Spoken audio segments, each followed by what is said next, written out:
eu sou Juliana Espíndola. Está começando mais uma edição do Jornal da Saúde, sua dose diária de informação.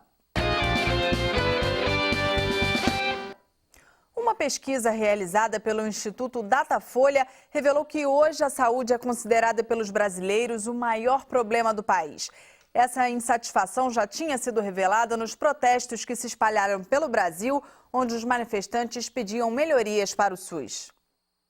48% dos brasileiros entrevistados pelo Instituto Datafolha apontaram que a saúde é o maior problema brasileiro. Nas pesquisas anteriores realizadas pelo mesmo instituto, a saúde também liderava o ranking da insatisfação, mas os índices eram menores. Em 2011, por exemplo, o percentual de descontentes com o setor era de 31%. Na pesquisa deste ano, a educação ficou em segundo lugar, com 13%. O terceiro problema brasileiro mais citado foi a corrupção, com 11%. As pessoas vivenciam isso cotidianamente, por um lado, o sofrimento e a dificuldade de acesso, a falta de qualidade, a insegurança, né? Mas não acredito que também tenha um fenômeno em opinião pública que é midiático.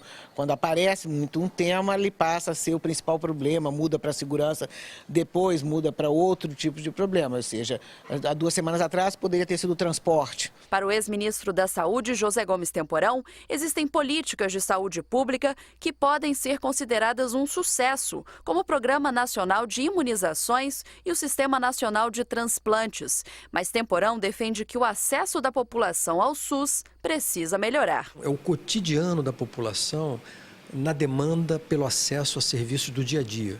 Atendimento de urgência, emergência, consultas com médicos, consultas com especialistas, realização de exames laboratoriais, onde o tempo de espera pode ser grande, a qualidade ruim. Ou seja, esse contato cotidiano da população que usa o SUS com o sistema é muito heterogêneo. Para a pesquisadora da Fundação Getúlio Vargas, Sônia Fleury, o Pacto da Saúde anunciado pelo governo federal não é suficiente. Para conhecer os reais problemas do SUS que precisam ser enfrentados, ela defende uma consulta aos profissionais que atuam na rede. Que todos os profissionais de saúde que estão nos estabelecimentos públicos usassem as redes para fazer um diagnóstico para o governo do que realmente está faltando. Se é médico, se são equipamentos, se são medicamentos, se é... Enfim, acho que é preciso ter um bom diagnóstico para ter uma boa solução. O Senado aprovou na noite de ontem um projeto de lei que determina o atendimento imediato no SUS para vítimas de violência sexual. A proposta aprovada no Senado estabelece que não será mais necessária a apresentação de boletim de ocorrência policial para o atendimento às vítimas de violência sexual no SUS.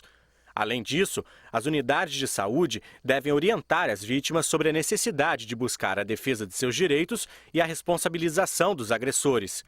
A primeira versão desse projeto de lei é de 1999, mas nunca foi regulamentada. A aprovação do projeto no Senado vai transformar em lei as diretrizes da Política Nacional de Atenção Integral à Saúde da Mulher, definidas em 2004 pelo Ministério da Saúde. A estratégia tem como princípio a ampliação, a melhora e a humanização do atendimento, que também deve ser multidisciplinar para controle e tratamento das vítimas dos pontos de vista físico e emocional. O projeto também prevê a expansão das redes de atendimento às mulheres em situação de violência. Atualmente, existem no SUS 584 serviços para atendimento às vítimas de violência sexual e doméstica, que vão desde exames clínicos até o acompanhamento psicológico. O projeto aprovado também determina que, em casos de violência sexual, os hospitais ofereçam exames para a detecção de doenças sexualmente transmissíveis e medidas de prevenção da gravidez, o que inclui distribuição da pílula do dia seguinte. Vale lembrar que, apesar das mulheres serem hoje as maiores vítimas de violência sexual, as novas regras também valem para homens e crianças. A nova lei entra em vigor 3 meses depois da sanção da presidente Dilma. A 4ª Mostra Nacional de Experiências em Atenção Básica está com inscrições abertas para curadores. A mostra será realizada em março de 2014 em Brasília. E a cidade de Recife vai receber a primeira conferência regional sobre determinantes sociais da saúde, que tem como foco a região Nordeste. O evento vai acontecer de 2 a 4 de setembro.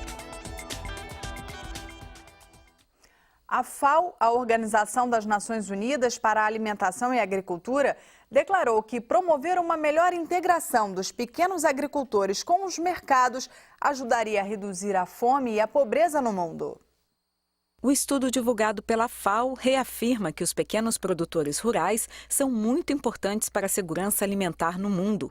A agricultura em pequena escala é a principal fonte de alimentos nos países em desenvolvimento, responsável por até 80% dos alimentos consumidos. O relatório aponta que, com uma maior integração dos mercados e cadeias de valor mais inclusivas, os pequenos agricultores teriam mais condições de adotar novas tecnologias para aumentar a produtividade, ajudando a reduzir a fome e a pobreza. De acordo com o estudo, em algumas regiões do mundo existe uma lacuna entre a quantidade de alimentos produzidos e o potencial de produção. Na África subsaariana, por exemplo, produz-se menos de 1/4 do que poderia ser produzido.